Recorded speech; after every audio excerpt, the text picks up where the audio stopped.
How's it going, everyone? As promised, we are going to cover Psychic Self-Defense by Dion Fortune. I'm going to try to keep this one short. A lot of the reviews are a little bit longer than I think some of you are wanting to actually go through and watch. So we're going to try to keep this one a little bit shorter.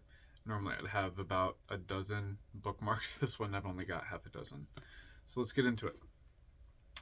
Number one, do I recommend reading this book 100%? But I 200% recommend taking some of it with a grain of salt. There is a lot of he said, she said, trust me kind of stuff in it. However, the things that are said and told in this manner are still excellent examples for what to look out for, what to do, etc. So keep that in mind. A lot of you might think that, there's no way this is true, so this book isn't worth even finishing or anything. I highly recommend, at least if you're just going to skim through and read some of the stories, do that. But even the stories that, if they are made up, they still have some validity, as I mentioned. Let's get into it. I will begin with reading the table of contents. But one more thing before I get into this, I wanted to mention there is some propaganda. There is some weird words, and there is a lot of negative connotation toward this path or that path, or praising this path or that path. Just try to take everything with a grain of salt, like I said, whether it's seemingly bigoted or whatever, even if it's made up, whatever, it can still, you can learn something from it. Part 1. Types of psychic attack. Signs of psychic attack. Analysis of the nature of psychic attack. A case of modern witchcraft. Projection. Remember, this was written about 100 years ago, I think. Case of modern witchcraft. Projection of the etheric body. Vampirism. Hauntings. The pathology of non-human contacts.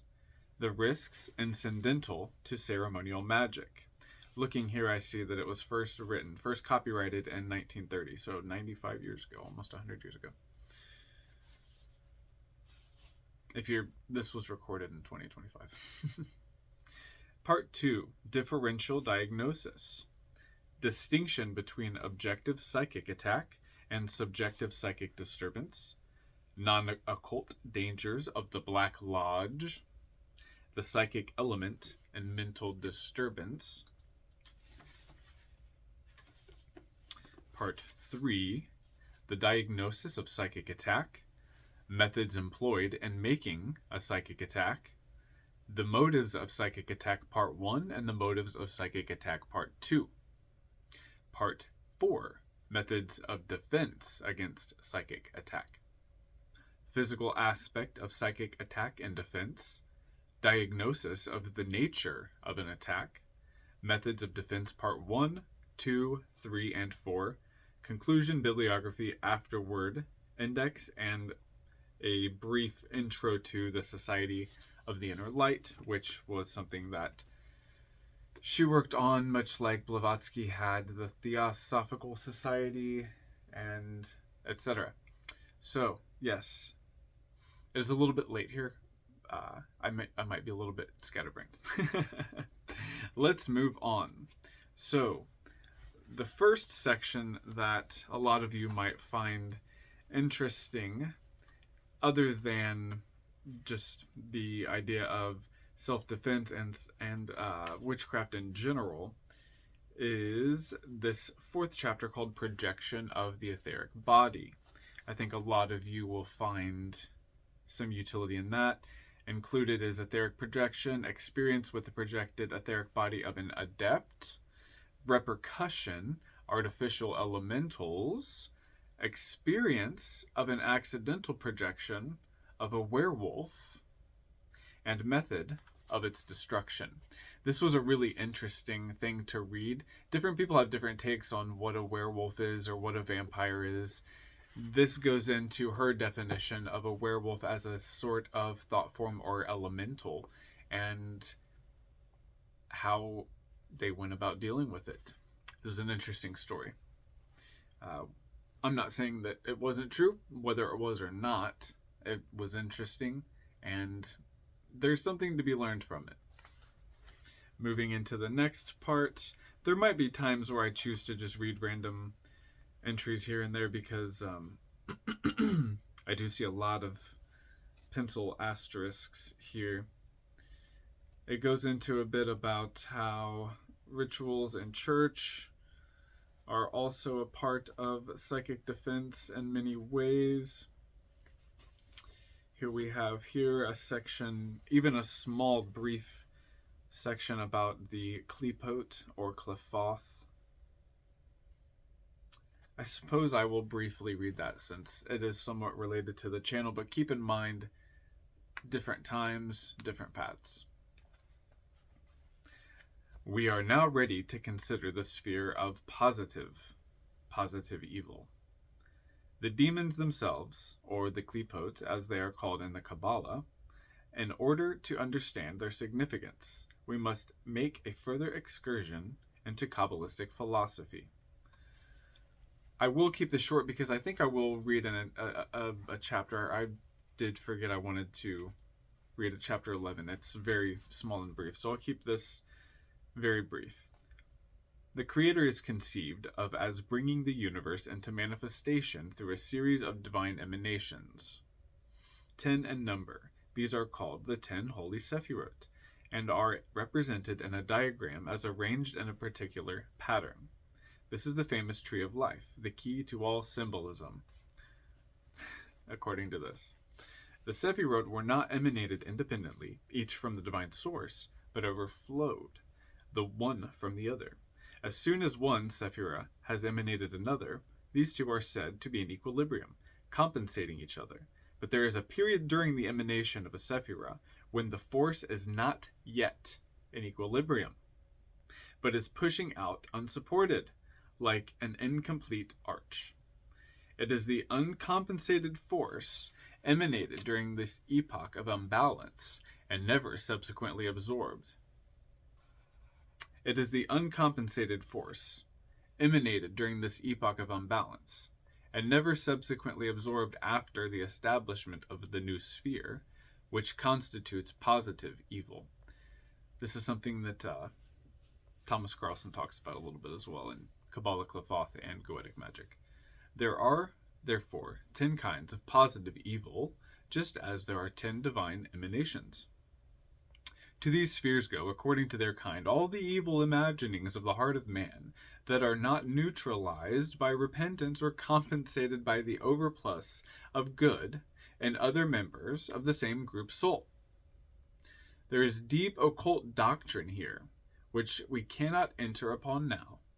It must suffice to state it dogmatically, an explanation of all the Kabbalistic conception of the Qliphoth, or Qliphoth. When we consider all that must have been poured into these 10 sinks of iniquity since the days of Atlantean magic, one would think it would be even before then, but through the decadence of Babylon and Rome, down to the Great War, we can guess what rises up from them when their seals are broken.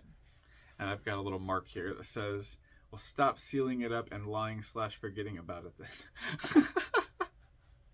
I mean, hey, stop sealing it up and lying/forgetting about it then. I mean, maybe that's how it works, maybe it doesn't. Anyway, moving on into part 2, mental diagnosis, etc., etc. Here we go. Chapter 11. This is only 1, 2, 3, 4, 5, 6, 7, 8, 9, 10 pages. So I will try to read it as quickly as possible. Here we go. Or perhaps, yeah. Just sit tight. This relates to personality, individuality, and reincarnation. The three great instincts: hysteria, the neurotic, organic insanities, the endocrines, the blood, contacting the unseen, Kabbalistic concept of the invisible kingdoms, the Qliphoth in relation to insanity, consciousness in relation to the spheres, the psychism of the psychopath, common ground of psychology and occultism, occult methods of dealing with insanity, and obsession. One moment. Okay, my body has an obsession with water. Alrighty. We have seen in a previous chapter that nervous and mental disorders can stimulate a psychic attack, especially if the subject is familiar with the terminology of occultism. We must also consider the part played by psychic attack and nervous and mental disorders. But before we can embark upon this section of our studies, we must give a brief explanation of the nature of nervous and mental disturbances and the distinction between them. We will not go into academic considerations, for these pages are not written for the orthodox professional psychologist, who has an abundance of textbooks at his disposal, but for the person whose interest is primarily in occult matters, and who comes to the study of the subject unequipped with the technicalities of psychology and psychophysiology. Two sciences of which, at least a working knowledge, is exceedingly necessary in the pursuit of practical occultism. In the course of an incarnation, the mind is built up on the foundation of the traits of the higher self or individuality. The foundations of the traits of the higher self or individuality, which is the immortal soul that develops in the course of an evolution. The mind, therefore, is part of the personality, the unit of incarnation, commencing at birth and dissolving at death, its essence being absorbed by the individuality which evolves thereby. The mind is essentially the organ of adaptation to the environment. One thing I should have mentioned is how much this book shows the nature of the mind creating problems for itself to solve, often unintentionally. Here we go. This current is divided into three main channels, represented to us as the three great natural instincts: self-preservation, reproduction, and the social instinct.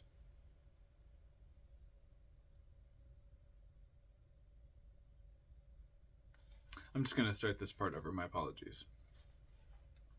The mind is essentially the organ of adaptation to the environment, and it is when that adaptation fails that neurotic and hysterical troubles begin. Each living creature is the channel for a current of life force which proceeds from the Logos, the creator of this universe.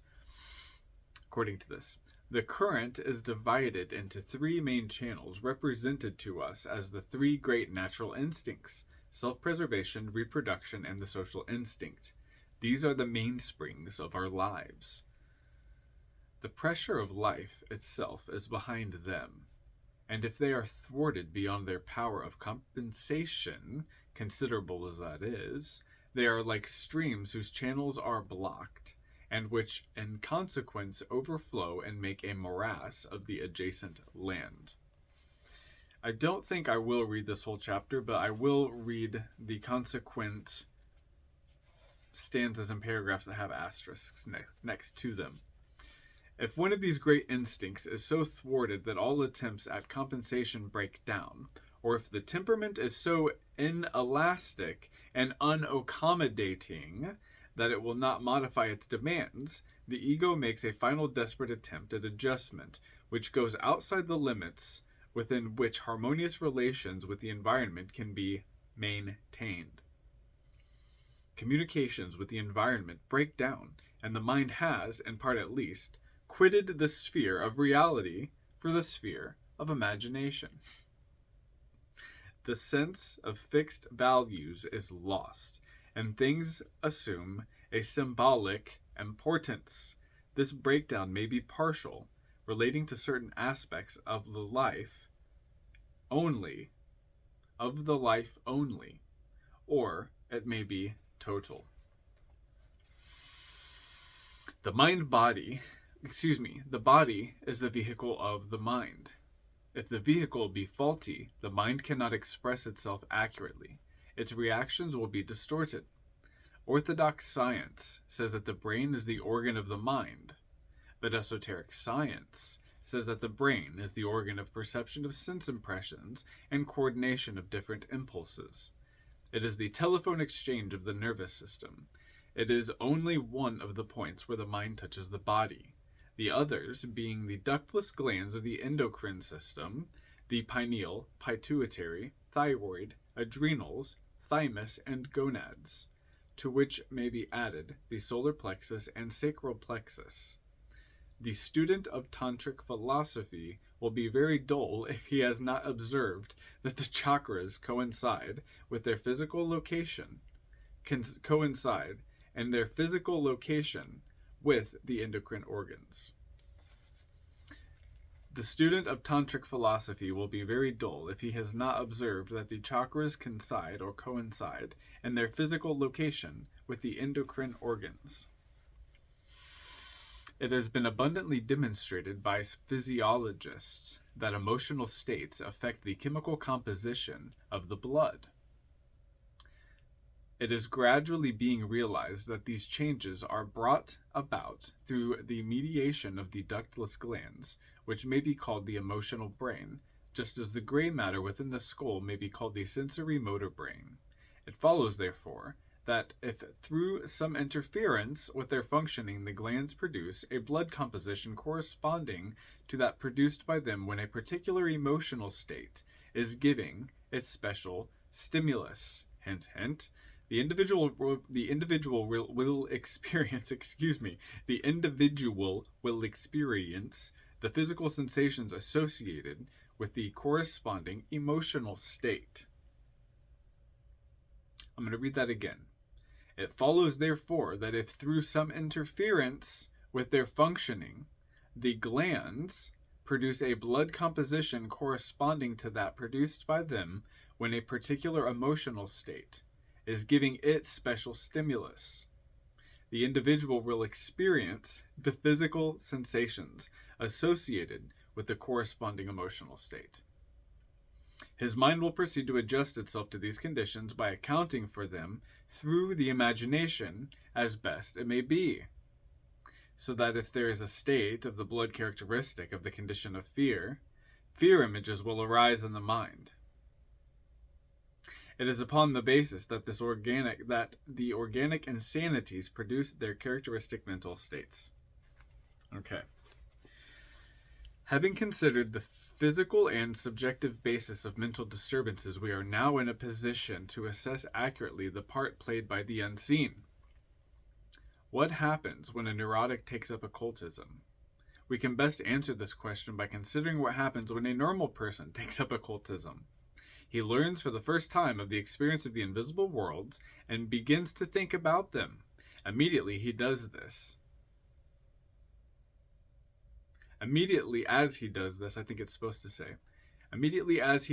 he comes into touch with them. At first, he may not be able to perceive them consciously. Nevertheless, he is feeling them subconsciously, and they are affecting him. His life shows this to the close observer in 1,000 ways.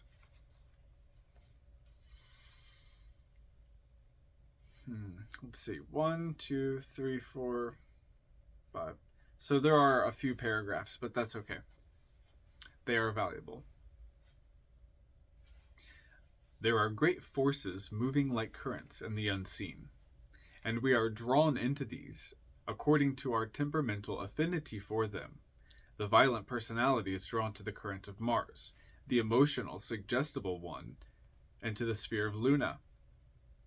The influences of these spheres play upon them.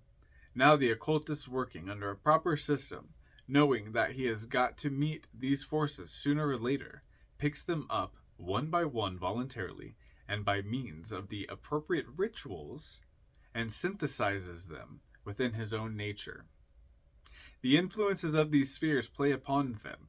Now the occultist, working under a proper system, knowing that he has got to meet these forces sooner or later, picks them up one by one voluntarily and by means of the appropriate rituals and synthesizes them within his own nature.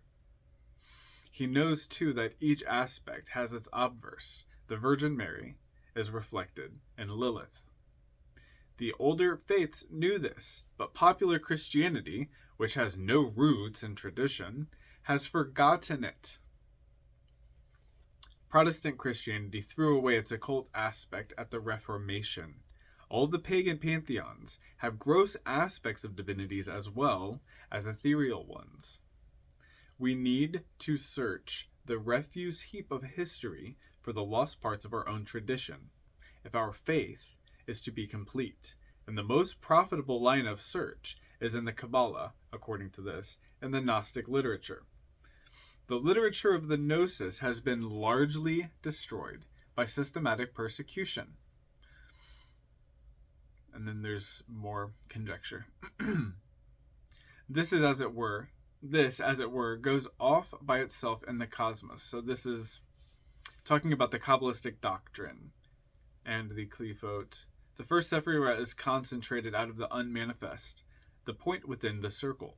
This emanates the second, which in turn emanates the third. As soon as one has emanated the other, these two are said to be equilibrated. But when emanation is in process, there is a period of unbalanced force, as was mentioned before. This, as it were, goes off by itself in the cosmos and establishes a sphere of its own, unconnected with the cosmic system. So now here we're talking about the Qlīphot being not anti-cosmic, but extra or supra-cosmic.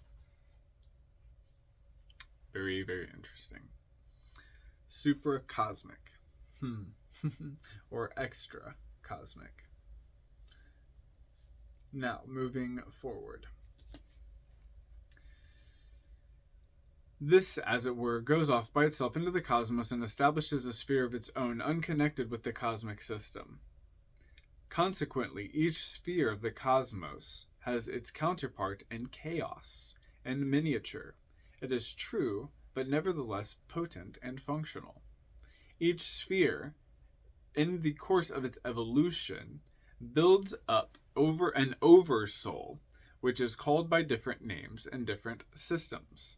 In the Kabbalistic system, we call them archangels, the spirits before the throne. So that's an interesting way to look at that. This goes on to say, we must keep the vigil before we can sit at the feast. Consciousness, released from the sphere of earth, rises straight upwards to the sphere of the moon. This is the negative feminine receptive psychic sphere. From thence, it passes onwards to the sphere of the sun. This is the positive masculine sphere of higher consciousness, the vision of the seer, as distinguished from the psychic.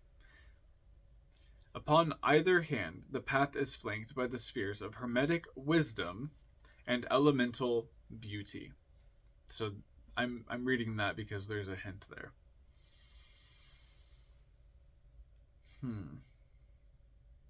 As has already been noted, the neurotic is very often psychic, and the psychic is very often neurotic.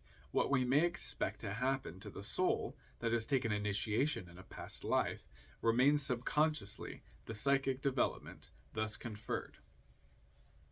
Retains, I was wondering.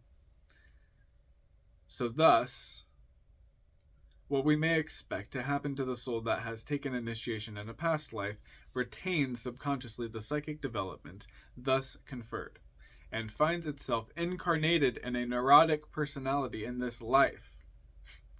He will come under the dark dominion of the moon. Maybe. And Lilith will be his mistress, though the ill-fitting doors of the neurotic temperament Through the ill-fitting doors of the neurotic temperament, the forces of the abyss find ingress. The dissociated complexes of the microcosm are reinforced by the dissociated complexes of the macrocosm, for that is precisely what the Qliphoth are, according to this. So, I think there are many, many, many other interesting points, but even about the Qliphoth, I mean. But I think we will move on from there because this is already almost at half an hour pre-editing. So talk about multiple things that are interesting. I want to read more and more and more of this. Here's an asterisk with an exclamation point. So I'll read this. The artificial elemental is really the basis of the efficacy of curses. In this case, no physical substance is employed, but a portion of the akasha is molded into a definite form and held thus by the will of the operator until, as it were, it sets.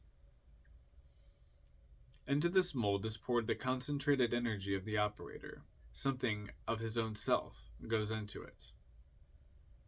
This is its soul, and it is like a self-steering torpedo which is set to move in a curve toward a chosen mark. Or the operator, if an expert magician, may deliberately ensoul this thought form with elemental essence, which is the raw, undifferentiated substance of life drawn from one or another of the elemental kingdoms. Or the operator, if an expert magician, the way that this is written, or the operator, if an expert magician, may deliberately ensoul this thought form with elemental substance, with elemental essence, which is the raw, undifferentiated substance of life drawn from one or another of the elemental kingdoms. I talk a lot about the elements on this channel, at least, and in an energetic and astral way. So consider that too. It is in order to do this that the curse is invoked in the name of some being. The cursor declares, I curse so-and-so by so-and-so name. This is the form of evocation which calls the ensouling essence into the thought form, thus making an artificial elemental which is endowed with independent life of its own. So some of you are doing this by accident, or have done this by accident before. So keep that in mind. And this also shows you how you can break them up and what they're made of, so to speak. Cool. All right. Moving into the last section. Was there anything else that I wanted to share?